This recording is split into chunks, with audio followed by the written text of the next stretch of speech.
ассалому алайкум тамошобинони азиз, ток-шоуи печтоби замонро оғоз менамоем. Ҳадаф ва татбиқи ислоҳоти милитсия чунин аст мавзӯи имрӯзаи печтоби замон. Меҳмонони азиз, ҳамаи шуморо ба студияи телевизиони Симои Мустақили Акум хушомадед мегӯям. аз таъсисёбии шӯрои ҷамъияти оид ба мусоидати ҷомеаи шаҳрвандӣ ба ислоҳоти милитсия дар назди раёсати вазорати корҳои дохилии ҷумҳурии Тоҷикистон дар вилояти Суғд марҳилаи муайян гузашт.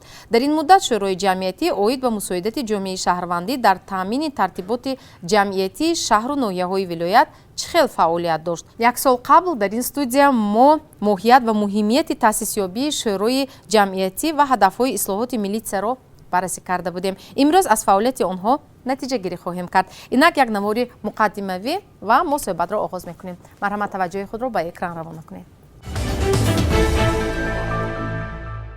шӯрои ҷамъияти оид ба мусоидати ҷомеаи шаҳрвандӣ баҳри таъмини тартиботи ҷамъиятӣ дар назди шӯъбаи вазорати корҳои дохилии ҷумҳурии Тоҷикистон дар якчанд шаҳру ноҳияҳои вилояти Суғд таъсис дода шуда, имрӯз фаъолияти худро идома дода истодааст. ҳадаф аз ташкили шӯро пеш аз ҳама рушд намудани сохторҳо ва ҳамкории сокинон бо милитсия маҳсуб мешавад. шӯрои ҷамъиятӣ дар ҳамкорӣ бо дафтари Созмони амният ва ҳамкории Аврупо дар Тоҷикистон ва ташкилоти ҷамъиятии Ассотсиатсияи миллии занҳои соҳибкори Тоҷикистон таъсис дода шудааст. мақсади асосии шӯро ин огоҳии шаҳрвандон аз рафти ислоҳоти милитсия дар ҷумҳурии Тоҷикистон ва шиносоии онҳо бо фаъолияти шӯрои ҷамъиятӣ оид ба мусоидати ҷомеаи шаҳрвандӣ дар ҳудуди шаҳру навоҳии вилоят ба ҳисоб меравад. ҳоло наздик 3 сол мешавад ки ҳамкории шӯрои ҷамъиятӣ бо ташкилоти ҷамъиятии Ассотсиатсияи миллии занҳои соҳибкори Тоҷикистон фаъолияташро идома дода истодааст. шӯрои ҷамъиятӣ дар доираи фаъолияташ ташкил ва гузарондани як қатор вохӯриҳои иттилоотӣ, мусобиқаҳои варзишӣ, озмунҳо, мизи мудаввар, ток-шоу, таҷрибаи васкунӣ ё худ табодули назар, тренингҳо ва нашри мақолаҳоро ба роҳ мондааст. аммо бо вуҷуди гузарондани мулоқоту вохӯриҳо ҳоло ҳам дар фаъолияти шӯро камбудӣ ҷой дорад, зеро ҳамкории сокинон бо милитсия масъулинро қонеъ намекунад. фаъолияти шӯрои ҷамъиятӣ ва камбудиву мушкилиҳои онҳо дар барномаи соли гузаштаи 2021 печтоби замон низ мавриди баррасӣ қарор гирифта буд. шӯрои ҷамъиятӣ вазифадор аст ки ҳақиқатан барои пешгирӣ кардани ҳамин ҳодисаи ҷинояткорӣ дониши ҳуқуқии сокинон бояд баландбардошт шавад. таъмини тартиботи ҷамъиятиро ҳамроҳи кормандони милитсия таъмин кунад. ана ҳамин шахсоне ки имрӯз дилашон месӯзад, як дида истода, он гуфтам нофаҳмӣ, он бетартибиро дида истода чашм напӯшанд, балки бо ҳамон корманди милитсия дастёрӣ кунанд. шӯрои ҷамъиятӣ оид ба ислоҳоти милитсия аз соли 2013 инҷониб фаъолият мекунад. он дар 14 шаҳру навоҳии вилояти Суғд намояндагии худро дорад. таъсис ва ҷоннок намудани фаъолияти шӯрои ҷамъиятӣ барои кӯмак ва осон намудани кори мақомоти ҳифзи ҳуқуқ мусоидат мекунад, зеро аъзоёни шӯрои ҷамъиятӣ байни аҳолӣ мегарданд ва аз ҳодисаҳои номатлуб саривақт милитсияро огоҳ месозанд ва ин кор барои пешгирӣ намудан аз ҷинояткорӣ мусоидат мекунад. давоми як соли охир шӯро кадом корҳоро ба анҷом расонид? чӣ гуна камбудиҳо дар ин самт боқӣ мемонад? ин суоли кушода аст ки дар барномаи нави печутоби замон посухи худро пайдо хоҳад кард.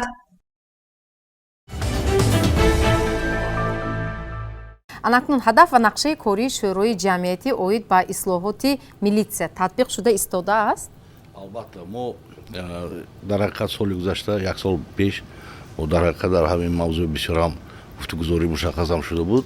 чӣ хел ки ман гуфта гузаштам, ислоҳоти милитсия ҳамин дар асоси стратегияи миллии ки соли 2013 қабул карда шуда буд, аз ҳамон рӯз сар карда истода аллакай аз тарафи пешвои миллат, асосгузори сулҳу ваҳдати миллӣ, як шӯроҳои ҷамъиятӣ дар назди тамоми тибқи фармони вазири корҳои дохила шӯроҳои ҷамъиятӣ оид ба мусоидати ҷомеаи шаҳрвандӣ оид ба ислоҳоти милитсия таъсис ёфта буд ва ҳадафаш ҳаматарафа муайян дар назди вазорати корҳои дохила ҳамоҳангсозии миллӣ таъсис ёфтааст.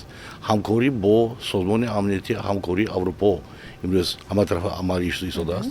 дар назди шӯроҳои ҷамъиятӣ оид ба мусоидати ҷомеаи шаҳрвандӣ имсол бо як ҳадаф шуд ки ҳаматарафа шӯроҳои ҷамъиятӣ ки дар шаҳру ноҳияҳо оид ба таъмини тартиботи ҷамъиятӣ таъсис дода шуд аз тарафи тибқи фармони вазири корҳои дохила ва имрӯз хушбахтона ин ки соли агар як сол пеш гӯем агар як ду шаҳру ноҳия фаъолиятшон агар дуруст набошад, имсол аллакай 18 шаҳру ноҳия шӯроҳои ҷамъиятӣ оид ба таъмини тартиботи ҷамъиятӣ таъсис ёфт ки ҳамин сола нақшае ки чӣ хел ки дар шӯрои ҷамъиятӣ оид мусоидати ҷомеаи шаҳрвандӣ ба ислоҳоти милитсия ҳаматарафа нақши худро пешниҳод мекунад қабул карда ба сардори раёсати корҳои дохилӣ дар лаҳзи вилояти сух пешон мегӯрад, тасдиқ меёбад ва тибқи ҳамин тасдиқи нақши корӣ мо кори фаъолият мебарем. Якчанд маротиба бо дастгирӣ бина ҳамоҳангсозии миллии созмони амнияти ҳамкории аврупо ва ҳамкории имрӯз ассотсиатсияи занҳои тоҷик ки байни мо ҳаматарафа кору фаъолият бурдан ба кӯмак расонда истоданд, мо нақши мушаххас кардем, тренингҳо гузаронем аз тарафи ҳамин созмони ҳамкории аврупо ва ҳамоҳангсозии миллӣ байни умуман аъзоҳои шӯрои ҷамъияти мусоиди ҷомеаи шаҳрвандӣ дар тренинг гузаронда шуд. Тренинг гузаронда омӯзонда дар бораи дар шаҳру ноҳия чӣ гуна гузарондани машғулиятҳо, семинарҳоро ҳаматарафа омӯзонд ки хушбахтона албатта аллакай ду давраи ҳамин семинар машваратҳо дар шаҳру ноҳияҳо баргузор гашт. Якуми омӯзиш чӣ гуна имрӯз таъсис ёфтааст шӯроҳои ҷамъиятии таъмини тартиботи ҷамъиятӣ. Дуюм аллакай дар бораи гуфтам ин аст ки фаъолияти кори онҳо ҳаматарафа омӯхта шуд ва он масъалаҳое ки дар назди мо истода буд, албатта ҳамкории шӯроҳои ҷамъиятӣ оид ба таъмини тартиботи бо нозирони минтиқавӣ ва ахборотиҳои нозирони минтиқавиро ҳаматарафа шунида истоданд ва фикру андешаҳои худро оиди ҳаматарафа дастгирӣ кардан пешниҳодам шуда истоданд ки самараи худро дода истодааст. Имсол мана агар соли 2015 шӯрои ҷамъиятӣ оид ба мусоидаи ҷомеаи шаҳрвандӣ ва ислоҳоти милитсия агар таъсис ёфта бошад, ҳамин сол соли 2022 то 2025 бо як шӯрои ҷамъиятӣ тибқи фармони вазири корҳои дохила таъсис ёфт ки пештар агар гӯем ки 10 нафар бошад, ҳозир 19 нафар аъзоёни шӯрои ҷамъияти мусоидаи ҷомеаи шаҳрвандӣ дар вилояти суд дар назди раёсати вазорати корҳои дохилӣ кору фаъолият доранд.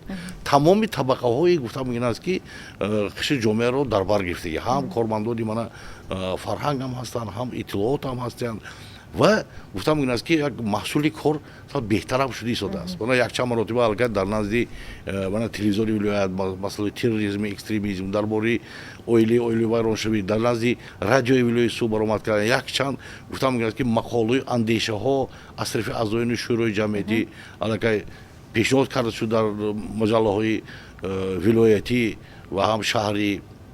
یعنی در مجموع فعالیت شورا امروز قناعت است. قناعت بخش شده ایستاده. با حرکت میکنیم که با همون گفتم این است که باوری که امروز از طرف وزارت کارهای داخله و اهل جامعه به همین اعضایان شورای جمعیتی شده ایستاده است، با همون باوری سازمان کردیم. باشه، تشکر، سلامت باشید. معلم، به اندیشه شما چه کدام خب مقصدها پیاده شده، کدام مشکل‌ها باقی مانده ایستاده است به فکر شخصی شما در فعالیت همین شورای جمعیتی؟ قبلا من گفتنی هستم که خودی تشکیل شدن این شورا، خودی فعالیت آن جانو گردیدن فعالیت آن که ما همه وقت میگوییم اینو پیشروی ملت هم در برآمدهای خود در سپارش‌های خودشان میگویند که میلیسیا نهادی کلیدی است و همکاری جامعه با میلیسیا میتواند که بسیار مسائل را حل و فصل نماید. انا از آن کمبودی هایی که دفعه گذشته گفته بودند، از آن پیشنهاد هایی که دفعه گذشته پیشنهاد کرده بودند، چخیلی که در اینجا رئیس شورا سخن کردند و چخیلی که ما هنگامی شرکت ورزیدن به شهر و نواحی ولایت رفتیم، کار شورا رو آموختیم. در آنجا ما دریافتیم که خیلی فعالانه امروز شوراها فعالیت دارند و خاصتا آنها طبق نقشه خود در بین اهالی دوردست، جماعت‌های دوردست فعالیت میبرند. از آن معماهایی که امروز جامعه دارد، از آن معماهایی که امروز میتواند که میلیسیا در همکاری با اهالی آن را حل کند، خیلی کارهای بسیاری را به سامان رسانده ایستادند. و وقتی که ما به همین شورا نظر میکنیم، با فعالیت شورا نظر میکنیم، وقتی که ما در سفر در شهر و نواحی ها میشویم و امروز بسیار شادمان از آن هستیم که مردم عاید بودن همین شورا، عاید فعالیت همین شورا، عاید ناظران منطقوی که در بین اهالی از کار خود حسابات میدهند امروز با خبر هستند و امروز آنها کوشش میکنند که تکلیف و پیشنهادهای خود را به این شورا پیشنهاد کنند. یعنی که مقصد اساسی ما آن است که ما باید که در همکاری با همین شوراهای шӯрои ислоҳоти милитсия бояд ки дар ҳамкорӣ бо аҳолӣ бошад натиҷаҳои назарраси худро дода истодааст ва назаррас будани онро мо ҳар яке мо аз он эҳсос мекунем ки вақте ки мо дар телевизионҳо мебинем вақте ки мо дар ҷойҳо бо мардум мулоқот мекунем вақте ки аз он дастовардҳое ки имрӯз ҳам раиси шӯро гуфтанд ва ман боварӣ дорам ки он нафароне ки дар ин ҷо ҳузур доранд мегӯянд ва дар он семинару тренингҳое ки пешниҳод карданд ва баъзе онҳо аллакай ҳалли худро ёфтанд ин аз он шаҳодат медиҳад ки воқеан имрӯз шӯро фаъол аст имрӯз мардум аз он огаҳӣ доранд таклифу пешниҳодҳои худро пешниҳод мекунанд ва омода ҳастанд ки ба милитсия ҳамчун як ниҳоде ки метавонад ба манфиати ҷомеа кор кунад ва мардум ҳуқуқҳои мардумро эътирофу ҳимоя кунад боварӣ пайдо карда истодааст. дар барномаи гузашта якчанд мушкилиҳо инҷо ном гирифта шуд номбар гардид маслан бо утоқи корӣ таъмин гардидани ҳамин худи шӯрои ҷамъиятӣ ё бо маводҳои канцелярӣ таъмин гардидани аъзоёни ҳамин шӯро албатта барои ҳуҷҷатгузорӣ ҳатман лозим аст гузашта аз ин маслан доштани шаҳодатнома барои ҳар як нафаре ки хо сардори хуб шӯро аст хо аъзоёни шӯро аст шаҳодатномаи тасдиқкунандаи ҳамон шахсият ки воқеан ҳам ӯ имрӯз фаъолият карда истодааст ва саҳми худро дар пешрафти ҷомеа дар пешгирии ҳодисаҳои номатлуб мегузорад. Хуб ан ҳамин мушкилиҳо бартараф гардида истодаанд дар ҷойҳо? ин камбудие ки пеш аз ин як сол қабл буд дар мо қариб ки пурра бартараф шуд яъне мо утоқи коримон дар якҷоягӣ бо нозири минтақавӣ якҷоя фаъолият доштем. ман имрӯз бо дастгирии роҳбарияти мақомоти иҷрои ҳокимияти давлатии ноҳия дар худи ҳамон ҷамоати маркази ноҳия ба мо як утоқи ҷудогона утоқи кори алоҳида супориш карданд бо тамоми таҷҳизоту сулу лавозимоти корӣ дастрас карданд. мо аз он аз роҳбарияти шӯро сар карда ҳама аз он дорои шаҳодатнома ҳастем ва бо маводи канцелярия ҳам таъмин аст. аммо як камбудӣ ин ҷо ҳаст. камбудӣ дар он аст ки халалдор месозад моро ҳамон тез ивазшавии кадрҳое ки масалан ҳам нозирони минтақавӣ ҳастанд ва ҳам он аъзоёни шӯро ки ҳастанд ҳамин камтар ба мо варда халалдор мешавад. бисёр хуб мешуд аз кадом ҷиҳат? аз ҷиҳати мана ҳамин таҷрибаю аз ҷиҳати донишу малакие ки мо дар семинарҳои дар якҷоягӣ мегирем онҳо нав ба нав мешаванд аз ин чиз онҳо дур мемонанд аз ин чиз онҳо қафо мемонанд ва ҳамин як проблема як мушкилӣ ба мо варда мерасонад. албатта ҳар як кор агар бо нақша бошад вай самараи хуб ҳам медиҳад як ҳосили дилхоҳ ба даст овардан мумкин аст. он нақшае ки шумо тартиб додаед маслан дар ҳамин шӯрои ҷамъиятӣ воқеан ҳам хуб марҳила ба марҳила амалӣ гардида истодааст ё кадом мушкилиҳо боз боқӣ мемонад? албатта аз давраи гузашта то имрӯз дар шӯрои ҷамъиятӣ бисёр дастовардҳои муҳим ба даст оварда шуд. пеш аз ҳама таъмини ҷои корӣ ҳуҷраи алоҳида барои аъзоёни шӯрои ҷамъиятӣ ки дар он қабули шаҳрвандон дар як ҳафта 3 маротиба баргузор мегардад. онҳо дар назди бинои ҷамоати шаҳре ки шаҳидон ки дар маркази ноҳия ҷойгир шудааст албатта амал карда истодааст. дуюм ин аст ки мана аз тарафи шӯрои ҷамъиятии вилоятӣ якчанд маротиба тренингҳо гузаронда шуд. аъзоёни шӯро бо пуррагӣ оид ба ислоҳоти милитсия оид ба ислоҳоти тартиботи ҷамъиятӣ дар шаҳру ноҳияҳо бо пуррагӣ бохабар шуданд ва аз ин омӯхта барои фаъолияти худашон як чизҳои навро қабул карданд. дигар он аст ки ҳамкории шӯрои ҷамъиятии ноҳиявӣ бо шӯрои ислоҳоти милитсии вилоятӣ дар он аст ки мана якчанд чорабиниҳои варзишӣ бо иштироки кормандони шӯъбаи корҳои дохилӣ махсусан мана дар ноҳия як чорабинии футбол байни командаҳои гурӯҳҳои ҷомеаи шаҳрвандӣ ва гурӯҳи кормандони шӯъбаи корҳои баргузор гардид ки мана аз тарафи шӯрои ҷамъиятии вилоятӣ аввасман гардонда шуд бо ҷомҳои махсус албатта таъмин гардид ки ин ҳам дар иштироки пурраи шаҳрвандон амалӣ гашт. сеюм ҳамин аст ки дастовард дар ин муддат ҳамкории аъзоёни шӯро худи кормандони шӯъбаи корҳои дохилӣ бо воситаи ахбори омма хеле васеъ шуд. мана дар рӯзномаҳои шӯрияти ашт ноҳиявӣ якчанд маротиба мақолаҳо оид ба ислоҳоти милитсия оид ба таъмини тартиботи ҷамъиятӣ чоп гардид ки ин дастраси тамоми мардум гардид.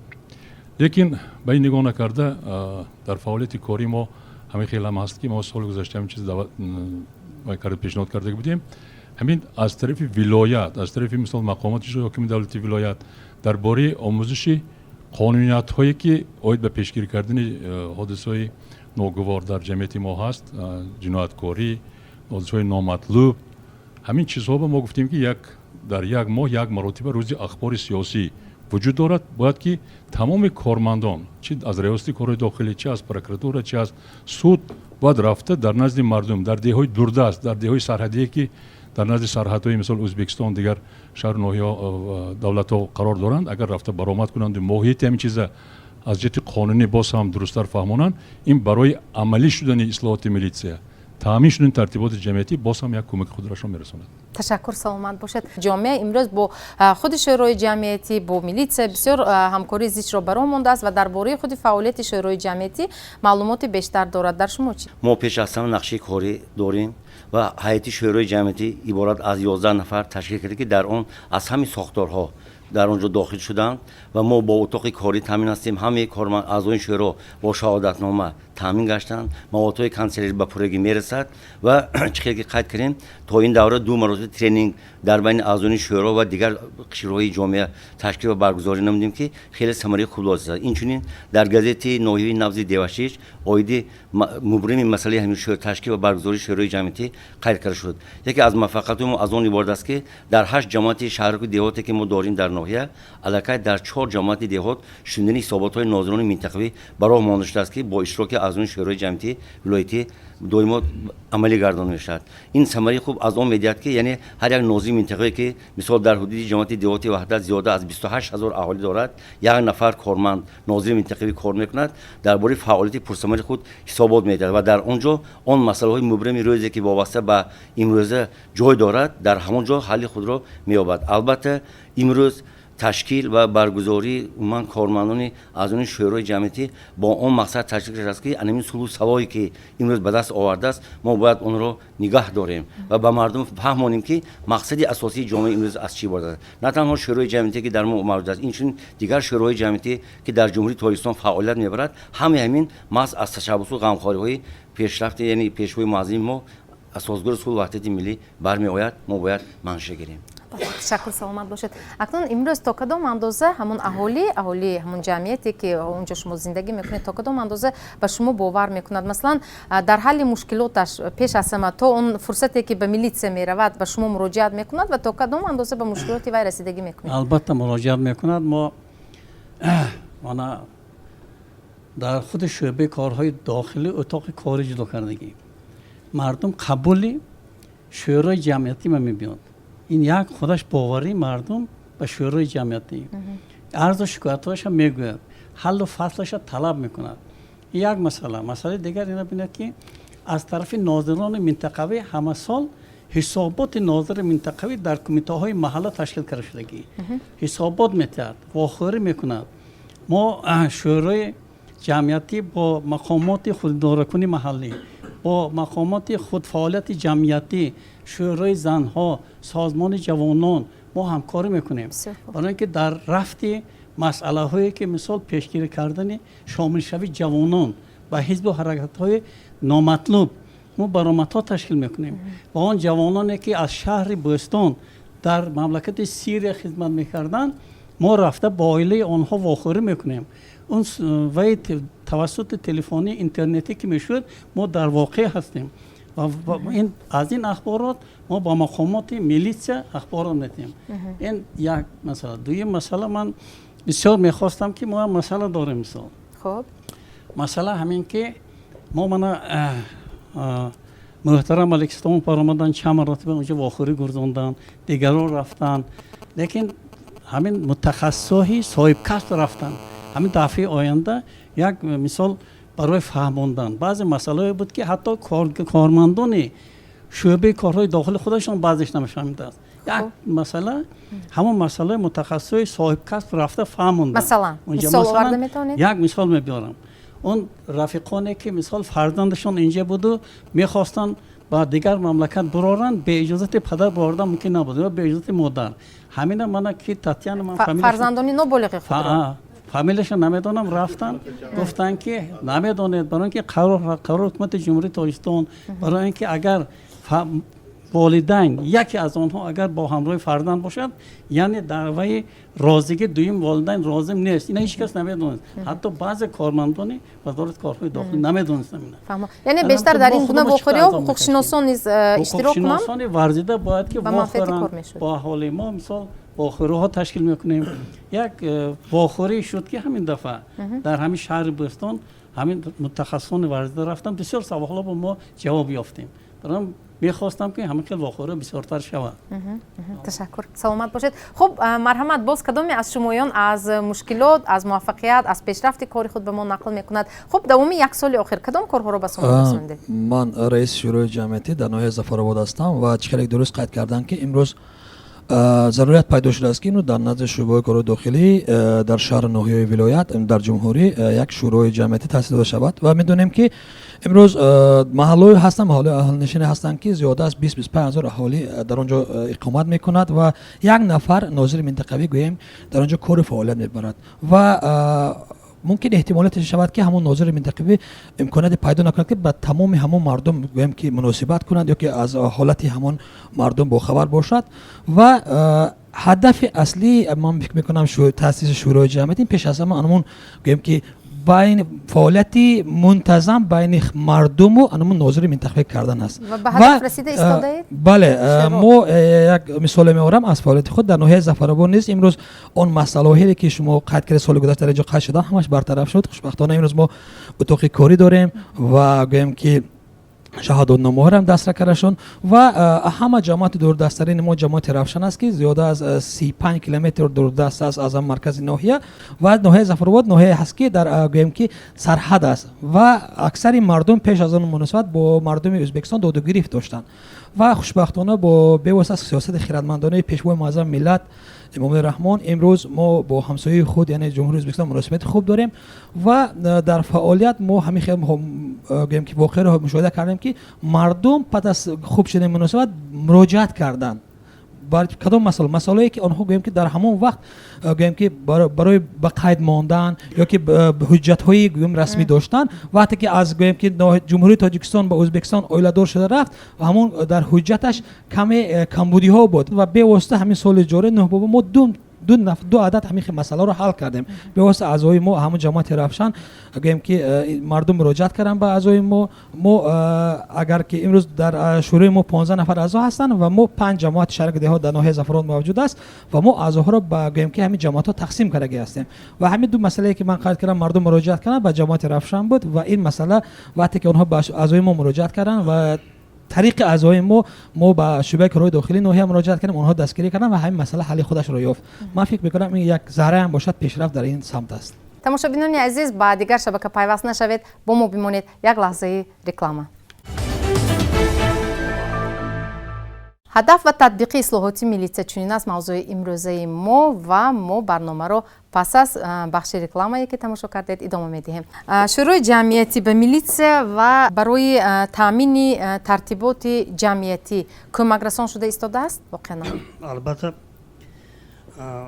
خودی هدف تأسیس شورای جمعیتی هم این همونطور که اینجا اشاره کردن این پلی هست بین شعبه کارهای داخلی و اهالی و هدف تأسیس این شورا هم این نزدیک نمودن میلیسیا با خلق است یعنی که آن مفهومی که مثلا بیشتر میلیسی من حمایتگری من هست همین به طور اصلی به طور واقعی به مردم برده رساندن است و ما تاریخی میدونیم پیشتر وقتی که از نظر مردم به مشاهده مردم نگاه کنیم نظر کنیم در سیمای میلیسیا بیشتر وقتی که ما میلیسیا میگفتیم در وجود مردم حسیاتی ترس وجود بود یعنی که مردم با آن خاطر و به میلیسیا مراجعه میکردن که یگان از حقوقهای خودشون حفظ کنند ولی اکثریت به خاطر آنکه گویا یک تحصیل زوراوری باشد یا یگان حقوقهای خودشان پایمال میشده باشد به میلیسیا بیشتر یا اطرافیان چی میگویند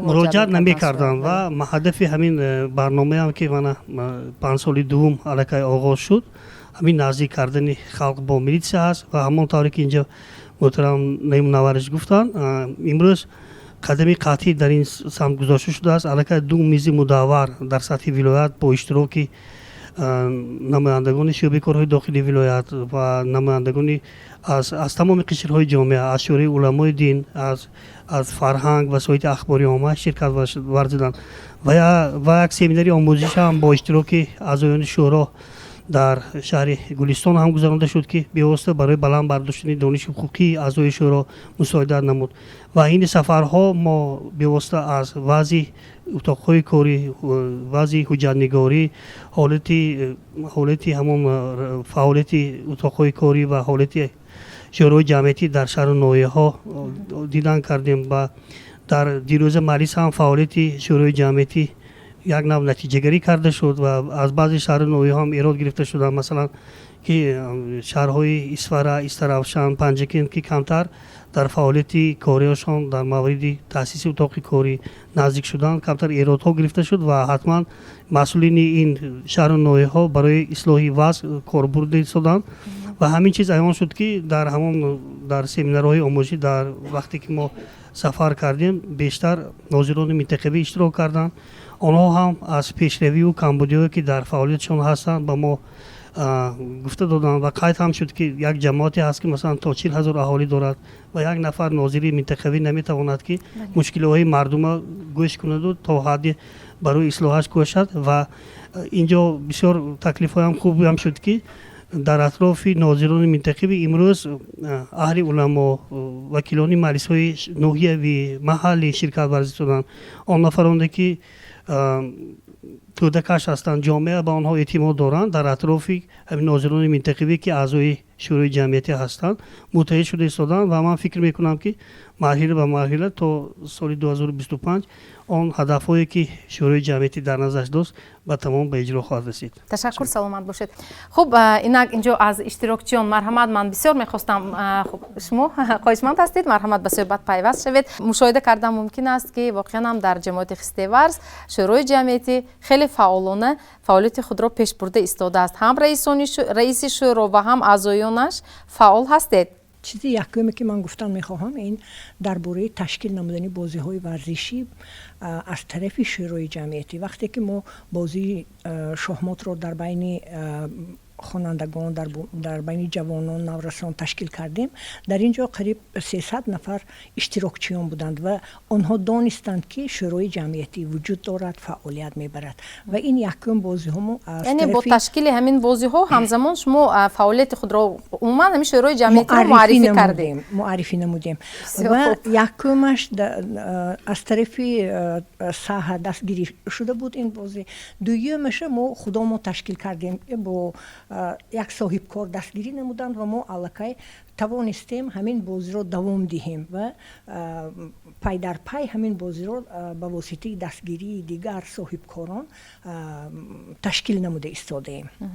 дуюм масъала масъалаи ивазшавии кадрҳо аз тарафи ҳамин кормандони милитсия. вақте ки онҳо иваз мешаванд аз омӯзиш навашонро боз аз сари нав омӯзонидан дар кор ва ҳамин як муаммое мешад барои мо, лекин мо ҳаракат карда истода ҳамон нозирони минтақавӣ, ҳамон ваҳое ки шахсоне ки дар соҳаи милитсия нав мешаванд ва бо онҳо мо бояд ҳамкорӣ кунем, онҳоро албатта рафта шинос шуда бо онҳо мақсаду вазифаҳои фаҳмонда чӣ мекунем, суҳбат мекунем ва онҳо доимо тайёр ҳастанд ки бо мо ҳамкорӣ кунанд ва ташкил намудани ҳамин чорабиниҳо мо мусоидат кунанд. сеюм чиз ин шунидани ҳисоботҳои нозирони минтақавӣ. ана ҳамин ҳисоботҳои нозирони минтақавиро мо хеле кам мешунавем ва як ду ҳисоботи минтақавиро дар ҷамоатҳои ёваю дар ҷамоати хистеварз мо ташкил кардем ва халқ бохабар шуд аз шӯрои ҷамъиятӣ ва аз фаъолияти нозирони минтақавӣ ва мо дар оянда ба нақша гирифтем ки ҳамин ҳисоботҳои нозирони минтақавӣ бо ёрии кормандони милитсия бештар дар назди халқ дар маҳаллаҳо ташкил карда шавад. фаҳмо ва то ҷои даркорӣ албатта пешниҳоди шумо мерасад. дар ноҳияи масҷид чӣ то кадом андоза аз фаъолияти шӯрои ҷамъиятӣ аҳолӣ бохабар аст имрӯз ва чӣ хел худро муаррифӣ карда тавониста истодаед байни мардум, байни ҷамъият, то ки онҳо воқеан ҳам бовар кунанд? шӯрои ҷамъиятӣ масҷид бо нозироти минтақавиҳо زیچ علاقمند است همکاری میکنند بسیار از روی گپ مردم از روی واقعهای کم تربیتی جوانان از روی زورآوری اویلوی از روی بسیار جنجال های بین محله ها شورای جمعیتی با میلیسیا همکاری همه وقت دارد با اهالی چی؟ با مردم؟ با مردم ساکنان با ساکنان مردم اول پیش روی جنایت همین شورای جمعیتی میگیرد برای اینکه رفته شورای جمعیتی اول صحبت میگیرند ما رفتیم مردم ختی هم در عیدای نوروز هم در توی ها هم در مسجد ها هم در جمع آمد ها هم در بین کوچه ها هم عائله هایی که بیناشون ناخوشی های رفته صحبت گرانده هویا رو از همون گپ و کارهای ناخوش میگردانیم اینچنین همون وقتی که ناظر منطقوی خبر میده که یا یک واقعه شد ما رفته همکاری کرده با ناظرات کتیر رفته سریق همین واقعی ناخوش گرفته همین رمکوب آورده را به طور میکنیم که همین جنایت کمتر شود بسیار خوب برای بهتر گردیدن همین فعالیت شما یکان پیشنهاد داشتید؟ چه خیلی مشکلات دارید که اون حتما باید ما برطرف شود؟ نداری خود از همین کارمندان دور به همین ساحه ولایت رفتن و همین یک سال بعد ما هم اعضاییم همین مسئله رو به این سن سال ما 80 با فهمیدیم که این جمعیت شورا این یک پدر و مادر واریگا این یک نصیحتگر یک پیش روی جنایت میگرفتگی یک خودی که چیزش مسئولیت پدر و مادر در تربیت فرزند این همین خودی مسئولیت است که ما اگر این سن سال با هویا رو پیش روی همینا رو گرفتن گریم و مصلحت دادن گریم نصیحت کردن گریم ما هم مسلمان ان شاء الله همین کمبودی کم میشد پیشروی میشد فیض فطور میشد ولایت ما پیش میرد فیض در آرامی در تنجی در خرسندی هست ما چندین بار رفته در همین آیبک در همون سرحد 13 نفر بچه های یوش رفته در قزاقستان با مسابقه گشتنگ ملی یکم دویم سوم جا ما هم میوار اعصاب سوکورا مکافات ندیم که معلوم شد که همین شورای جمعیت هم با کارهای سپورتی مشغول بودن تشکر سلامت باشید و من باوری دارم که همین تشبوس باز هم ادامه مییابد واقعا هم با یک چیز دیگه علاوه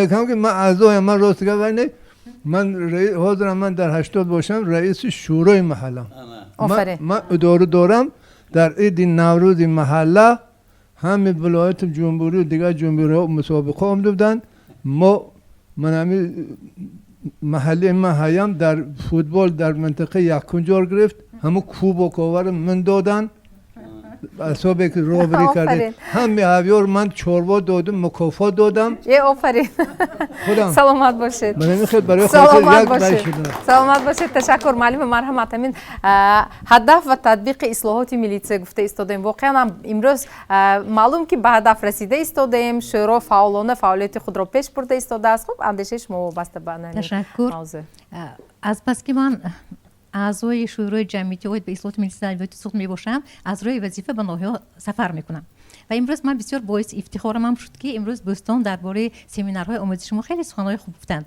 در حقیقت در هیئت شورای جمعیتی اوید به اصلاحات ملی در ولایت سوخت زیاد 50% آنها را بیشتر حقوق شناسا تشکیل میکنند باقی مانده هم جامعه شناس و دیگرها و امروز باعث افتخار است که بسیار سخنهای گفتند و چیزی دیگری که من در اینجا میخوام قید کنم امروز چیزی نوی که در ما هست سازمان امنیت و همکاری اروپایی با دستگیریش یک افتا سیار یعنی نقلیاتی سیار تشکیل کرده شد که ما با آن به ناحیه‌ها سفر میکنیم و ما مشرف شد که 16 همین ما و ادرسمان و یکی از جماعت‌های دوردست به ادرسمان سفر کردیم در آنجا در هیئت کاری بودن میلیسیونرها و از شورای جمعیتی من اشتراک کرده بودم و در آنجا ما رفته بی‌واسطه با مردم هم صحبت شدیم این بسیار یک حسیات خیلی گوارایی بود وزنی هم بود را خیلی وزنی لیکن حسیات خیلی گوارایی بود گوارا از آن جهت بود که در آنجا مردم اولین بار می‌دیدند که میلیسی به نزد آنها می‌آید و اولین بار می‌دیدند که می‌توانند با میلیسی روی راست گپ زنان کنند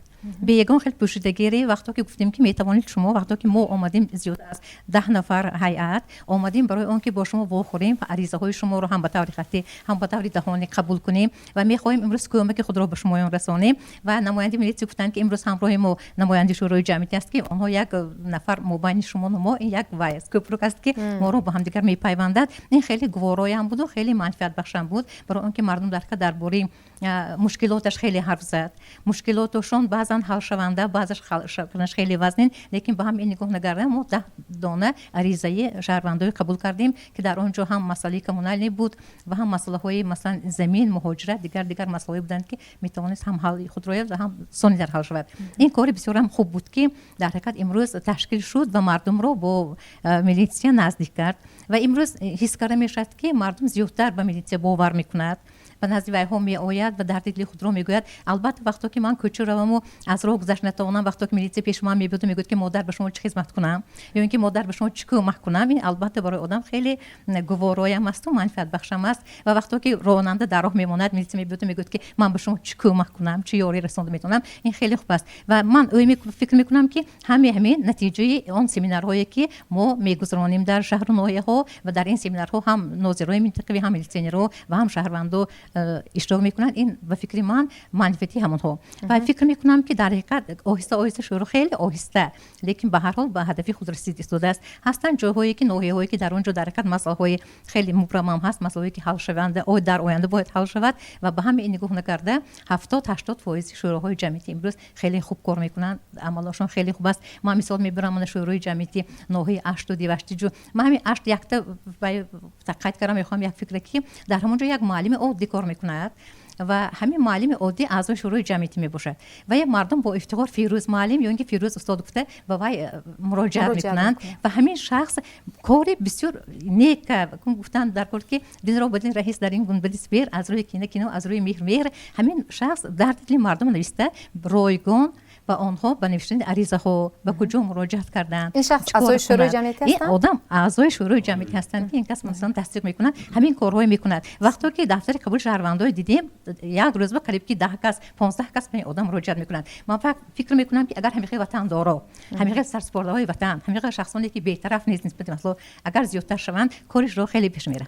باشد، تشکر، سلامت باشه. در آغاز کار مشکلی ها بود، شاید خود همین رئیسان شورا نیز ماهیت و مهمیت تاسیس یافتن همین شورای جمعیتی رو به پورگی درک نمی‌کردند. اول ها من اینجا یک چند مرتبه ذکرش رفت، گفتند که با برگزاری سمینار و ترینینگ و هر گونه واخوری ها واقعا هم یک باز سطح فعالیت شما بلندتر شد، واقعا هم باز هم خود رئیسان و هم اعضایان شورا به پورگی درک می‌کردگی شدند. این درست است مشاهده های شما؟ بله، من خود سابقه داری وزارت کار داخلی هستم و طی 6 ماه میشود در شهر کنومودام در نزد شعبه وزارت کار داخلی همچون رئیس شورا فعالیت میبرم.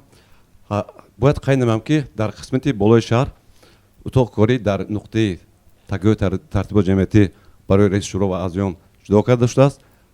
باعث افتخار است که هر هفته در اساس نقشه شعبه وزارت کار داخلی در شهر کنومودام از 3 تا 5 نفر اعضایان شورا برای تامین ترتیب جمعیتی بهره پیشگیری نمودن خیراکنی مامورا و جنایت صادر نشدن جنایت همکارا در سطح بلند مهندس دادند و حتی در ضمن گذراندن چاره‌بینی‌های فرهنگی اعضای شورا شخصا با خود من برای تامین ترتیب جمعیتی سهم خود را گذاشته ایستادند.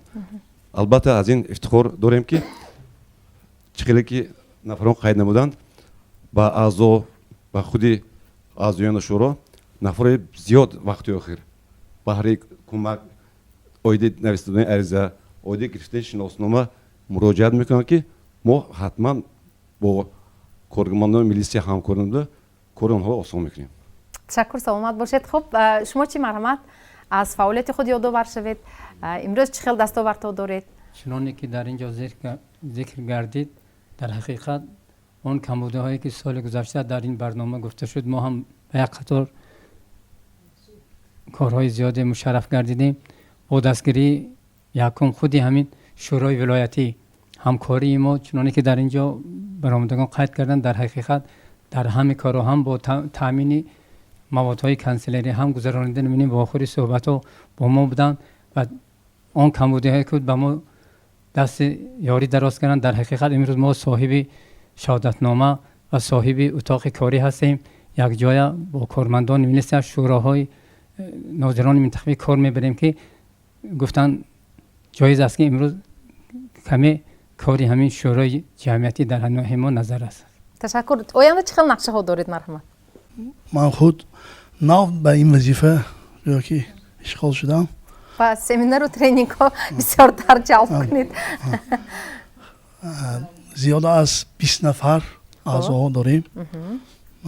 خودی اتاق کاری که در خودی شعبه کارهای داخلی اتاق کاری که تامین کردگی ماهی مواد کانسلری ما حرکت میکنیم که بسیارتر همکاری کنیم با خب شهروندان ساکنان همون شهر گلستان مراجعه کرده ایستادن با این یا آن مسئله های خود به شما؟ ها بعضا مراجعت میکنن، بعضا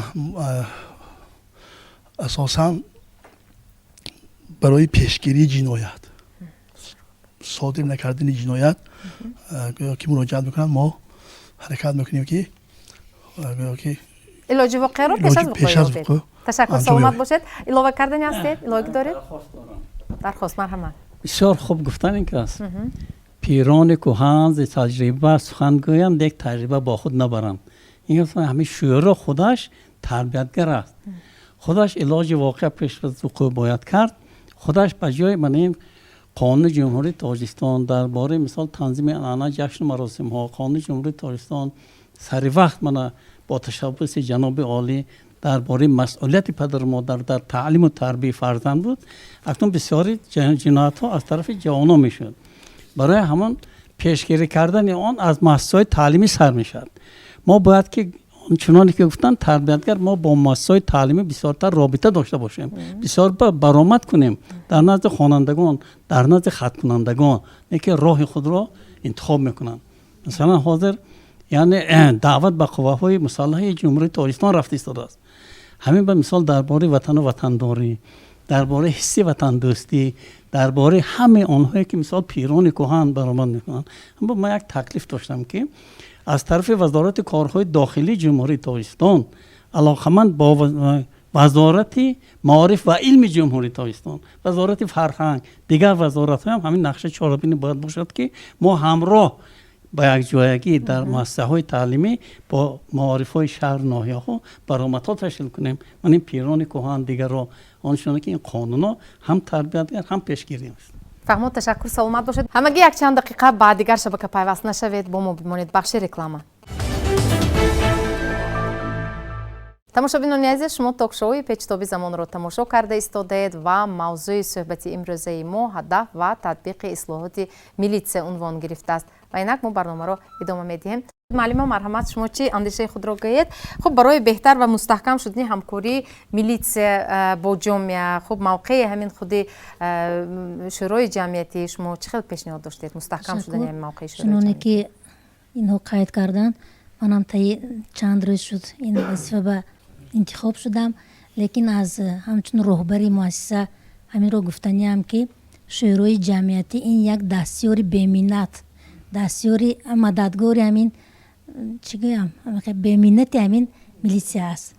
ба он хотире мегӯям ки ҳамчун роҳбари муассиса ҳамавақт нозирони минтақавӣ, ҳамавақт милитсияҳо бо тамоми хонандагон сару кор мекунанд, мебиёянд, аз ҳоли мо хабар мегиранд ва ҳамин ташкилоте ки ҷавонини пешсаф дар шаҳри панҷакент фаъолият дорад хеле ташкилоти волонтёри беминнат аст.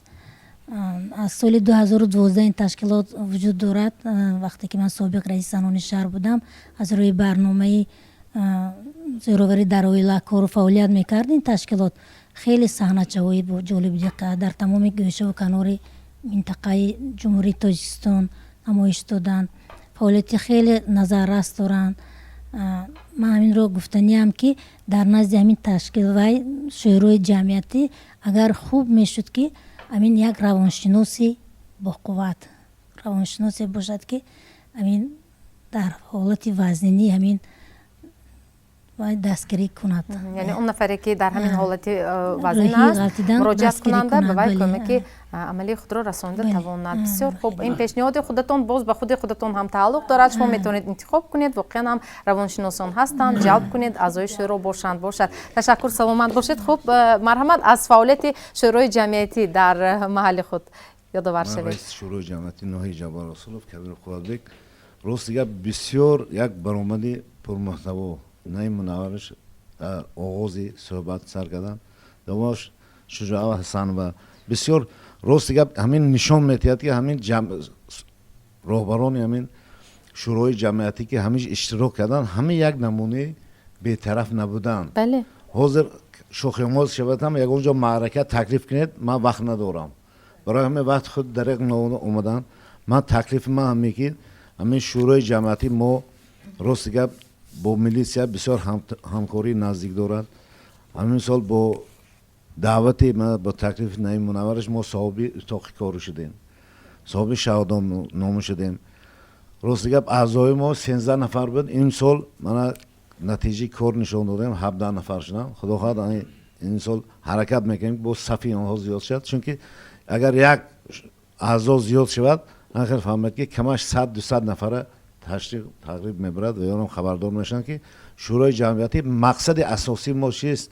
با میلیس همکاری صفی جنایتکاری پس شود. بله. دیگه ما یگون مقصد نیست، همین ذره هم باشد خدمت خود را درک نداریم. سلامت باشید. سلامت باشید. مرحبا. همزمان پیشنهاد باشد برای بهبودی کار میشنیم. میخواستم دو پیشنهاد ارائه کنم. پیش از این ما باید یک چیز درک کنیم که امروز در سطح صدر ریاست کارهای داخلی ولایت محترم نوجوانوف و اساساسی ملی زنان صاحب کار در ولایت سوخ و جمهوری اینچنین سازمان امنیتی همکاری اروپا به واسطه برای راه اندازی برنامه بسیار دستگیری‌ها کرده شدند و همانطوری که ما آگاه هستیم خودی شخصا صدر ریاست کارهای داخلی با همه سرداری شعبه کارهای داخلی شهر نوی‌ها وظیفه دار کردند که به واسطه فعالیت همین شورای جمعیتی در شهر نوی‌ها یک جنبش بدراید، یک فعالیتشان تقویت یابد. با استفاده از فرصت می‌خواستم یک دو پیشنهاد دهم به اون خاطر که امروز اکثر مردم بیشتر سر و کار میگیرند با وضع داد و گرفت شناسنامه ملی و شناسنامه خارجی و همانطوری که از مشاهده برمیاد تویدی بسیار آدمان در اونجا سر و کار میگیرند. من بسیار میخواستم که همین اعضایان شورا در مورد ساده گرداندن یا در مورد فهماندن بعضی از کمبودی و مشکلایی که امروز مردم در هنگام گرفتن شناسنامه هم خارجی هم شناسنامه داخلی با مشکلی ها روبرو میشن. خیلی جای پشتنی است، بعضی ها برای گرفتن شناسنامه پاره هم میدیم که کارشان تیزتره و اینچنین در نزد بازرسی دولتی اتومبیلی در مورد گرفتن رقم ها یا گرفتن تخ پاسپورت از معاینه گذراندن ماشین ها همینجور یک کمتر برای مردم اصلاح اعضای شورای میلیسیا چی کنن مساعدت کنن که مردم با همین واسطه از فعالیت شورای جمعیتی باز هم بیشتر آگاه شود و ما میتوانیم با این وسیله باز خوبتر فعالیتمون رو معرفی کنیم. فهمم. تشکر. برای مستحکم کنی موقع و فعالیت شورای جمعیتی باز کدام کارها رو به سامان رساندن لازم؟ در حقیقت خیلی خوب پرسیده استادید برای اونکه در اینجا نفرانی که برآمد کردند از فعالیت خود از اون کامیابی های خود و حتی اون امروز پیشنهادهایی که کردند گپ در سر آن است که امروز واقعا شورای جمعیتی هم این تعداد زیادی آدمان نیستند، یک گروه معین هستند 10 نفر 12 نفره. خیلی خوب میشد که در زمینه همین در یک شهر و ناحیه چندین جماعت است، لیکن همین شورایی که در سطح ناحیه تشکیل شده است و یک خودش نمیتواند که تمام اون جماعت ها رو دیده برای یا که کمک کند. خوب میشد که در همین نزد شورای جمعیتی بگذار که از پایان از همون جماعت هایم یگان نفر نمایندگی در گروه های کاری باشند که یعنی اون چی که ما آموختیم آنچه که ما آموزاندیم آنها توانند که به دیگران آن را هم آموزند. و دوم آن است که امروز خیلی ما خوب میدانیم برای اینکه وقتی که ما با ناظران منطقوی فعالیت داشتیم یک ناظر منطقوی قریب که 40-45 وظیفه دارد. غیر این بود در بعضی ناحیه‌ها هست که خیلی دوردست است و یا خودش نمیتواند که همین رود در همون جای دوردست با مردم وخورد و گفته آنها رو شنیده باشد. برای همین خوب میشد که نمایندگی همین شورا در محل ها هم نیز باشد. و یک وقتی که همین شورا تاسیس یافت، وقتی که فعالیت خود ادامه داد، وقتی که در اینجا نایب منورش درباره فعالیت شورا سخن کردند، ما یک شعار داشتیم که میلیسیا این خلق است، خلق این میلیسیا است. باید که همه هدف به ما رسیده باشیم، یعنی که خلق در پهلوی ما باشد، یا خود شورای میلیسیا، یا شورای جمعیتی، یا خود ناظران منطقوی، همه اون فعالیت رو برای مانده نمیتوانند و باید که امروز خوب میشد که از پایان سر کرده ما در یک جایگی فعالیت کنیم. خیلی خوب در اینجا گفتن که آیدی حکومت های محل درباره اون گفتن که همین نمایندگی حکومت های محل هم باشد. من در هر یک شهر و ناحیه در نزد حکومت، در نزد مقامات اجرایی حاکمیت دولتی شهر و ناحیه شوراهای جمعیتی است. شوراهای جمعیتی است که فعالیت میکنند. انا همین مسئله که امروز مثلا شورای جمعیتی ناحیه زفرآباد کدام کارا مثلا به سامان رسانده شد، بگذار که در همون شورا هم شنیده شود. وقتی که در آنجا شنیده می شود، در آنجا یک قرار قبول کرده می شود. من نایب منور خودشون اعضای شورا هستند، منم در اعضای شورا در نزد رئیس ولایت هستیم شورای جمعیتی. اگر ما اون گفته های آنها را در آنجا حل و فصل نماییم، این خوب می شود که علاقه مسئولیت جامعه پیشرفته رو می‌سازیم. علاقه مسئولیت خیلی بلند می شود، مردم میشناسد شورای جمعیتی و خود هر یک نفری که من بخواستم امروز یک قرصک به خود همین نفرات زدم، برای آنکه اینها نوابسته از فعالیت خودشان، نوابسته از دشواری های زندگی خودشان، نوابسته از آنکه امروز هر یک شهر و ناحیه یک پیشروی، یک موفقیت و پرابلم های خود دارند، امروز اون تصمیم گرفتن که با مردم باشن، پرابلم های مردم رو آموزن، با آنها دست یوری درست کنن. احسن به یکی شمایان. سلامت باشه. تشکر. خب مرحمت پیشنهاد چیزی که گفتیم پیش از همه امروز یک چیزی که از زینه مکتب محصول سر میشد، ما باید همین معرفت حقوقی خوانندگان و معرفت حقوقی شهروندی جامعه امروز ما باید بلند برداریم. در اون حالی که اگر هر یک شخص اعضای جامعه که امروز اقامت میکند، اگر حقوقهای معرفتی خود را خوب دانند، اگر البته این یک کیسه پیشگیری جنایت صادر کنی و برطرف کردن دیگر کم دام میشد. بنابراین تکلیف میکنم که بسیارتر در همین گزیت‌های روزنامه ولایتی حقیقت سوخت و دیگر گزیت‌ها باید برنامه مخصوص صحیفه برنامه حقوقی اگر تشکیل کرده شود. خب فهمم. تشکر. پیشنهاد من یک پیشنهاد داشتم. حقیقتا امروز شورای جمعیتی نگران دستگیری شعبه وزارت کارهای داخلی است. من هم خرسند هستم که سردار شعبه کارهای داخلی ناحیه در هر لحظه کدام وقتی که ضرورت شود اگر طلب کنیم ما را قبول میکنند، توصیه میتونند و دستگیری میکنند. من همین درباره شنیدن حسابات ناظران منطقوی من از طرف شورای جمعیتی ولایتی هم سپارش شد. ما دو شورا را شنیدیم. امروز همین انسپکتوران منطقوی که اونجا فعالیت دارند هم با سخن باشدند، هم با گفتار در نزد مردم آزادانه برآمد میکرده گشتند. من خواهش میکردم که از طرف ریاست وزارت کارهای داخلی یک جدول مخصوصی باید باشه که نه اینکه یک دو جماعت بلکه همه ناظران منطقوی در یک جنبست نیم ساله یا که در جنبست سالانه همین خیلی حساباتی که اعضایان شورا اشتراک کرده با آنها از نزدیک دستور داده دستگیری کرده برای فعالیت پرثمر آنها ما از نزدیک با آنها کوشش کنیم که دستگیری کنیم. چی میشد که همین یک آزمون بهترین شورا در ولایت گذرانده میشد بین شورای جمعیت شود و ما بهترین بگذاردانیم و دیگران نمونه کار میشد بهترین میشد. فهمید. تشکر. مرحمت. در فرجام برنامه خلاصه شما از برنامه امروزه و بهره پیشرفت کار چه پیشنهاد دارید؟ رحمتی کلان من بسیار از رئیس شورای جمعیتی اوید به موسی تامین ترتیبات جمعیتی مینادور هستم. حاضر منم تکلیف پیشنهادی که گفتن که اتاقی کاری شد، من با شهادت نامه تامین شد. این شهادت آن است که امروز شورای جمعیتی اوید به اصلاحات میلیسیا کار و فعالیت برد، همین کارا می شود. کار فعالیت ما چیه؟ همین پیشنهاد کردیم از طرف ریاست کارهای داخلی در ولایت سوخت دستگیری یافت. امروز تمام ساختارها با همون جامعه شهروندی که تکلیف پیشنهاد میکنن همه طرف آماده هستند. این پیش از همه خدمت زحمت های همین شعبه های کارهای داخلی در شهر و ناحیه ها است که امروز همین اصلاحات میلیسیا شورای جمعیتی اوید به اصلاحات میلیسیا پیشنهاد کردن، در میزای مداور همه طرف تحلیل ها شد. من از خیلی که معلم حارس رو گفته گذاشتن زیاده از 50% کارمندای عموما اعضای شورای جمعیتی حقوق شناس هستند. من سرداری ادوکاتوی ولایت در اعضای شورای جمعیتی ما هستند. من مسئله پسیکولوگ میگم، پسیکولوگ از همین رئیس شورای علمای دین فکر زیاد نباشه دکار اعضای شورای جمعیتی هستند. در همین شهر و ناحیه ها ما از اول گفتیم که من همین ناحیه باباجان غفور بیام تاکید کردیم که اگر 12 جماعت باشد همین اعضاتون 12 جماعت هر یک اعضا گیرتون نماینده شما میشد. همین رو کرده ایستادند. من امروز محصولی کار همین که من از معلم گفته گذاشتم ملیسه سیار از طرف همین شورای جمعیتی وزارت کارهای پیشنهاد شده بود و امروز دستگیری یافت که 2 ماشینی ملیسه سیار شده است. یک تا از در منطقه اسفرایی کنه بودم، یک تا در همین مرکز. من همین مقصد اساسی ما چیه؟ همین اعضای شورای جمعیتی باید اشتراک کنند. همین من از معلم هوریس و ادرسمان رفته اشتراک کردن. الکی گفتم میگن است که همین ملیسه سیار با автомашин ها تامین کرده که مخصوص آدم رفته شده ارزش کویتی مردم رو گوش میکنن.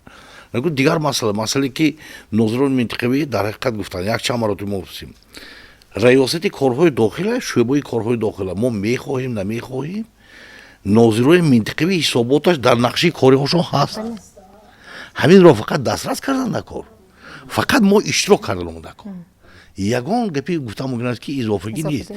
چون که برای اون که امروز همونا بعضی هاشون میگن که من میترسم ولی بنا معلم محمد جان مظفرکو ناز گفتم که علاقه آماده شدن از یک جهت همین ناظران منطقوی یک سخندان میشن و یک فکر و اندیشه در نزد مردم گفته میتونست که میشن.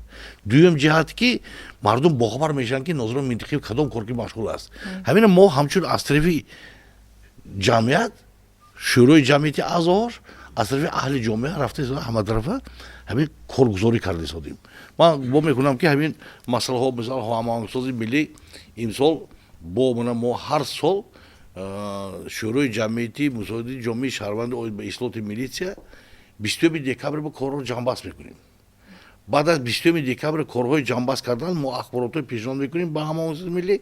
بعد نقشه کاری منبع رو همه طرفه ما قبول کرده شد با سردار ریاست پیشنهاد میکنیم. همه اون تکلیف های پیشنهادهایی که از طرف شورای جمعیتی تامین ترتیبات جمعیتی شده است ما قادر هستیم. امروز همه طرفه از طرف وزارت کارهای داخله دستگیری یافته ایستاده است. تمام اقدام هایی که شده ایستاده است. دیگر جهت این که برای شورای جمعیتی برای تاسیس دادن امروز از طرف هماهنگسازی ملی و سازمان امنیتی همکاری اروپا لایحه قانون درباره شورای جمعیتی با پارلمان کشور علاقه لایحه پیشنهاد کرده شده است که همین آینده حاضر گوییم که همین نفرانی که امروز کار جمعیتی کرده شده باشند من بعد اگر قانون قبول شود اگر همین کسبی میشود. به واسطه همین مسئله برای تامین ترتیبات جمعیتی تامین کردن، برای مردم به کمک رسانیدن، برای مسئله شناسنامه همه مسئله ها این قانون میشد نوبسته از یگان ساختار که مردم خودش پیشنهاد میکنند. شخصانی گفتم میگن است که شناخته همین چهل که تودکش میگن تودکش ها همین دیلاش ها بزرگی که همین اعضای شورای جمعیتی میشن و نقشه کاری الهیده که دی باید کاربری میکنن. این هم یکی از همکاری ها در دایره همین اصلاحات ملی رفته شده است. و این نفران پیانیرون همین ساحل میشن. انا که حاضر همین گفته که من شورای جمعیتی من حاضر پدر بزرگ گفته گذاشتن صحبت میکنم معلم گفته گذاشتن صحبت میکنن. مقصد چی؟ یک بچه کودک ندانسته یک کارشی گرفته یک پیرانی گرفته مادر ندانسته یک رفته همین کامپیوتر مرکزی کامپیوتر بود بازی آورشته است. همین اگر دستی میلیتنیر برود دیگه میلیتنیر وظیفه دار هست که با قید گیرد همین تشویشی اویلوی نشه. الان شورای جمعیتی اعضاشون اگر صحبت کنن همون پدر و مادر یک نصیحت کنن همین بچه از همین دست بکشد در همون قید میلیتیا هم ایستاده و آینده روی افتاده نمیشه. وقتی که روی افتاده شد یک نامش به دو فرامد و همسالونش علاقه تنقیم میکنن که تو اوچاتی میلیسنده تو انا همین کار به ما ملی شعبه کارهای داخلی اما طرف کمک داشتن شورای جمعیتی و امروز شرایط مهیا کردن که مرحبا بیایتون گیریتون این مردم بسیار وای نشود آسیب دیده نشود. همین ما برای شورای جمعیتی در ترینینگ و سمینارها فهماندیم ما میگوییم که شکر کردن کار که امروز باور کرده ایستاده аъзои шӯрои ҷамъиятӣ қабул кардан, фармоиш кардан, шароит ҳаст, барои чӣ кор накунем аст? Агар имрӯз мо накунем тамоми тартиботи ҷамъиятӣ ва эҳтиёткорона, мо имрӯз дар бораи ҳамин пешрафти ҳамин сохтор ки имрӯз милитсияи халқ асту халқ милитсия аст, агар мо кӯмак расонем ба кӣ мекунад? ана ҳамино нағз дар кардан аъзоини шӯрои ҷамъиятӣ имрӯз як хурсандиш ҳамин ки солҳои аввал агар гӯем ки 3%, 4%, 5% одамо мешинохтем медонистӣ буданд дар бораи шӯрои ҷамъиятӣ, ҳозир ҳамин саф зиёдтар шуд. Дигараш бин ки ҳозир баъзи ҷавоно омда шуда мо муроҷиат мекунем, мегӯем ки манам аъзои шӯрои ҷамъиятӣ шавам, кадом роҳаш ҳаст? Кадом ҳуҷҷатҳое пешниҳод кунам ки манам аъзои шӯрои ҷамъиятӣ тамоми тартиботи ҷамъиятӣ ёки ислоҳоти хоҳишмандо аллакай ҳамин 10 нафар вақтишан 2015 барои интихоб кардан ҳамин раёсаткорҳои дохилӣ кардӣ, мо якчанд нафаро ки суҳбат кардем будем неха бинмонед.